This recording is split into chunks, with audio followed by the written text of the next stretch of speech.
నిన్న చూస్తే డార్క్ హ్యూమర్‌పై విచారణలు. ఈరోజు చూస్తే ఒక మైనర్ బాలికపై మైనర్ బాలురు అత్యాచారం. ఎంత కఠినాత్మకంగా ఉందంటే ఈ సమాజం ఎక్కడికెళ్ళిపోతుందో అసలు తెలియట్లేదు. దాని గురించి మనతో మాట్లాడడానికి సైకాలజిస్ట్ డాక్టర్ ఆశ్లేష గారు ఉన్నారు. ఆవిడతో మనం సంభాషిద్దాం. నమస్తే అండి. నమస్తే. ఆశ్లేష గారు, అసలు ఏమవుతుందండి ఈ సమాజం? ఆ డార్క్ హ్యూమర్ ఏంటి అసలు? పిల్లలు అసలు ఏం చేస్తున్నారండి? మైనర్ పిల్లలు అత్యాచారం చేసి ఒక పాపని ఏకంగా కాలువలో విసిరేయడం ఏంటంటే అసలు ఏం జరుగుతుంది అసలు సమాజంలో?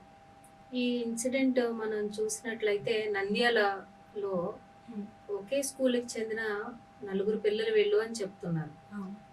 వాళ్ళ మదర్ కూడా న్యూస్ ఛానల్స్ వాళ్ళకి ఏడుస్తూ ఆవిడ ఏం చెప్తున్నారు అంటే, పొద్దున్న ఆడుకోవడానికి పార్క్ గ్రౌండ్‌కి వెళ్లారు. తర్వాత ఇంకా ఆచూకీ లేరు. 3 గంటలకు వాళ్ళ నాన్నగారిని పంపించాను. అయినా కూడా ఎవరికి కనపడేసరికి పోలీస్ స్టేషన్‌కి రిపోర్ట్ ఇవ్వడం అనేది జరిగింది. అయితే ఇలాంటి ఇన్సిడెంట్స్ చాలా అందరినీ భయాందోళనకి గురి చేస్తూ ఉంటాయి. ముఖ్యంగా 8 సంవత్సరాలు ఆడపిల్ల, ఆ పిల్లలకు కూడా మగ పిల్లలకు కూడా 12 ఏళ్ళు, 13 ఏళ్ళు, 6వ క్లాస్ చదువుతున్న వాళ్ళు. ఒక ఇన్సిడెంట్ జరిగినప్పుడు నిజంగా కూడా పోలీసులు అక్కడ ఎలా రియాక్ట్ అవుతున్నారు, పేరెంట్స్ అక్కడ ఎలా రియాక్ట్ అవుతున్నారు అనే విషయాల కన్నా, ఆ సంఘటన సొసైటీ పైన ఎంత ప్రభావం చూపిస్తుంది అనే విషయాన్ని మనం గట్టిగా చర్చించుకోవాలి.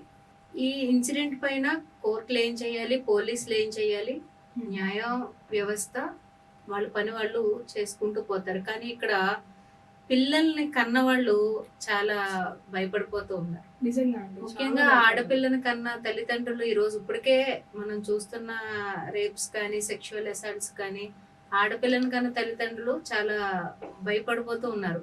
ఇలాంటివి అంటే ఇంకా వయసు కూడా రాని ఆడపిల్లల మీద ఇలాంటి అత్యాచారం జరుగుతుంటే ఇది మొత్తము నేషనల్ వైడ్ గా కూడా చాలా ఈ సంఘటన చాలా కుదిపి వేసిందనే చెప్పుకోవాలి. యాక్చువల్‌గా అంటే సెక్షువల్ అబ్యూస్ చేసిన తర్వాత చంపేయాలన్నంత క్రూరత్వం ఎలా క్రియేట్ అయిందంటారు పిల్లల్లో? యాక్చువల్‌గా ఎవరైనా కూడా తప్పు చేసినప్పుడు డిఫెన్స్ మోడ్‌లోకి ఎంటర్ అవుతూ ఉంటారండి.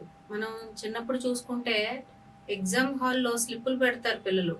పెట్టినప్పుడు ఇన్విజిలేటర్ గాని, స్క్వాడ్ గాని ఎవరైనా వచ్చినప్పుడు ఏం చేస్తారు అంటే, అది ఎటు వెయ్యాలో తెలియక ఆ క్షణంలో, ఆ క్షణావేశంలో పక్కవాడి మీదకి ఇసిరేస్తారు. అవును.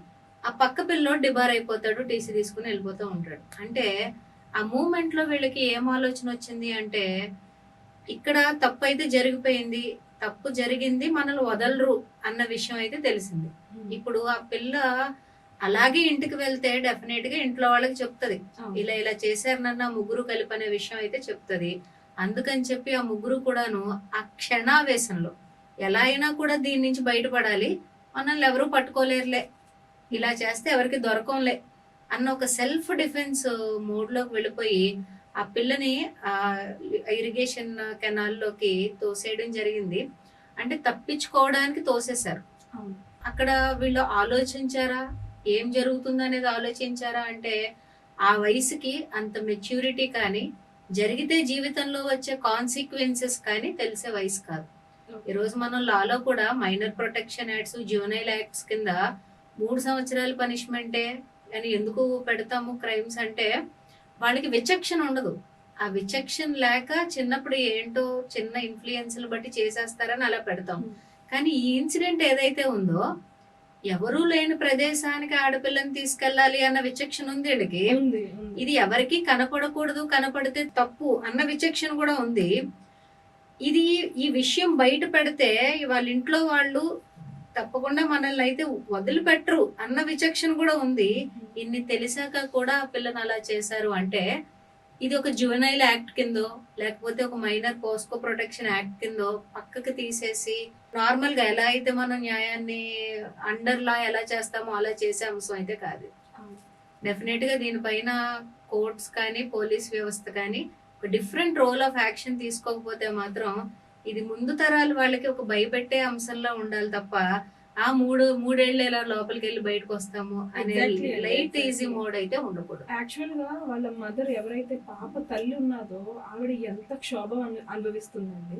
దానితో పాటు ఆవిడ అంటుంది, వాళ్ళని ఎన్‌కౌంటర్ చేయాలి, నా పాపకి న్యాయం జరగాలి, సజీవంగా ఉంటే చాలు ఎక్కడున్నా అన్నట్టు మాట్లాడుతున్నారు. అసలు మైనర్ పిల్లల్ని ఎన్కౌంటర్ దాకా వెళ్ళారు అంటే అసలు ఎటువంటి శిక్షలు ఉంటాయి అంటారు? అంటే చాలా మందికి దీని గురించి అవగాహన లేదు.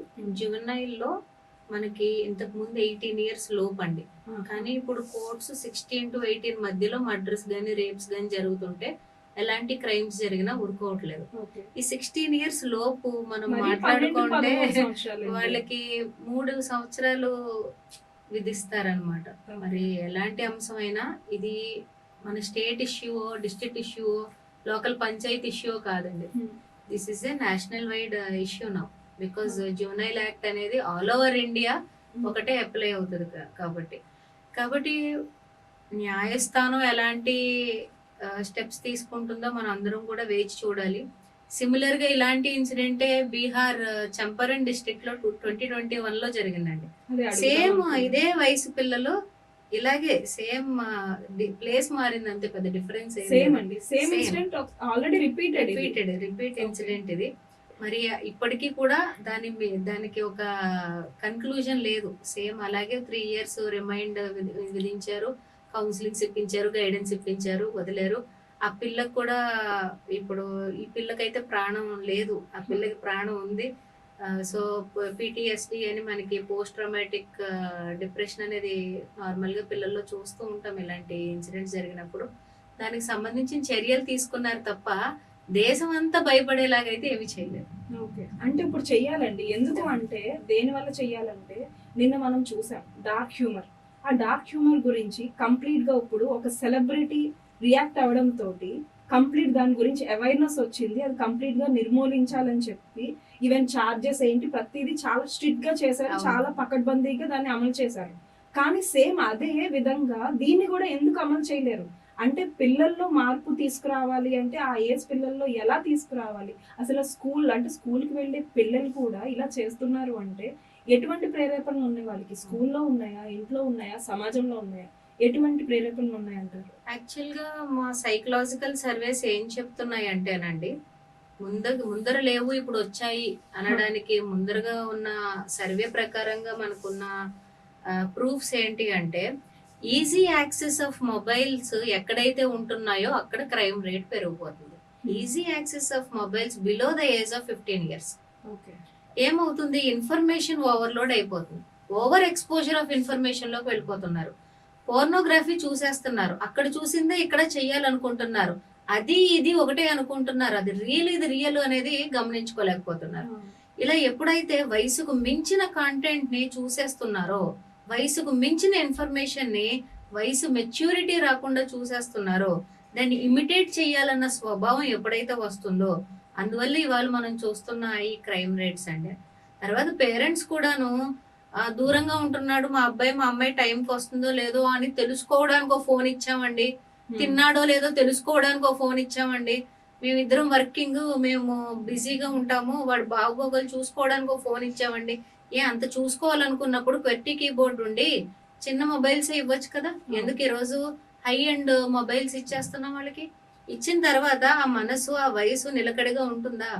ఈరోజు ఏం ఓపెన్ చేసినా పాపప్ యాడ్స్, ఫిషింగ్ అటాక్స్ ఎక్కడికక్కడ జరిగిపోతూ ఉన్నాయి. చెప్పింది కరెక్టేనండి. కానీ ఇప్పుడు క్లాసెస్ కూడా చాలా వరకు మనం కోవిడ్ లో చూసాం, పాండమిక్ లో క్లాసెస్ కూడా అంతా mobile classes, laptop online classes వల్ల మొబైల్ కి ఇంకా ఇదైపోయారు.